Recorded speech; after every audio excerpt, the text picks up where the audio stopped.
మన జగన్మోహన్ రెడ్డి గారు ఏమైనా కొత్త పథకం యూత్ కి పెట్టాలి అనుకుంటే నువ్వేం అడుగుతావు? ఫ్రీగా వైన్ ఇస్తే బాగుంటుంది. చదువుకోకుండా ఏం పనులురా జగన్మోహన్ రెడ్డి గారు యూత్ కి కొత్త పథకాలు ఏమైనా కావాలనుకుంటే నువ్వేం కోరుకుంటావు? మంచి గుంటలు వదలమంటుంది. సెకండ్ ఇయర్ పాస్ చేయాలని కోరుకుంటున్నాను. కరోనా వచ్చినప్పుడు ఫ్రీగా 10th పాస్ అయిన బ్యాచ్ ఇదంతా. సెకండ్ ఇయర్ పాస్ చేయాలని అంటే కోరుకుంటున్నాను. సెకండ్ ఇయర్ ఫెయిల్ నువ్వు? అందరినీ పాస్ చేయాలనుకుంటున్నాను. అందరినీ పాస్ చేయాలనుకుంటా అంతేనా? జరగకుండా ఉండాలండి. ఏం లాస్ట్ ఇయర్ చాలా మంది ఫెయిల్ అయిపోయారు కదా, అందుకు ఓకే అలా కొంచెం సెలవులు కూడా కావాలండి. అంతేనా?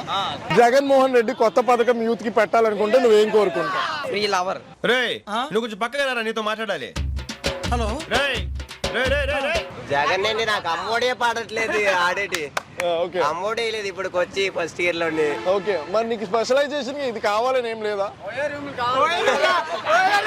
కోయే రూములు కాదు కానీ కాలేజ్ కో ఎడ్యుకేషన్ అయితే బాగుంటుంది. అమ్మ ఒడి బొక్క నీకు. జగన్మోహన్ రెడ్డి గారు యూత్ కి కొత్త పథకం పెట్టాలనుకుంటే నువ్వేం కోరుకుంటావు? అమ్మాయిలు అబ్బాయిలు అన్ని క్యాంపస్లకి కలిసి ఉండాలి. అంతేనా? లవర్స్ కొంచెం బాగుంటారు కదా. ఓకే, ఫ్రీగా వైన్ షాప్ అంటుంది. ఫ్రీగా వైన్ షాప్ లో మందు కావాలి, మందు కావాలి నాకైతే. ఓకే, ఇంకా ప్రతి లెక్కన రేట్ తగ్గించాలి. రేట్ ఎందుకంటే 8 PM B7 బొంబాయి షాప్ ప్రతి రేట్ తగ్గాలి. స్టూడెంట్ కి అయితే మరిన్ని సగం పడిపోయి మందు రేట్లు బీర్ రేట్లు 300, నాకు కొద్ది 200 కావాలి. ప్రతి బీర్ నాకు రెస్టారెంట్ లోనే వైన్ షాప్ లోనే చాలా బాగుంటుంది. ప్రతి కుర్రాలు ప్రతి ఒక్కరికి బీర్ కూడా తక్కువ ధరలో అందాలి. అందుకే జగన్ కావాలి. ఇప్పుడు నాకు జగన్ ఎందుకే కావాలి. అరే ఏంట్రా ఇది?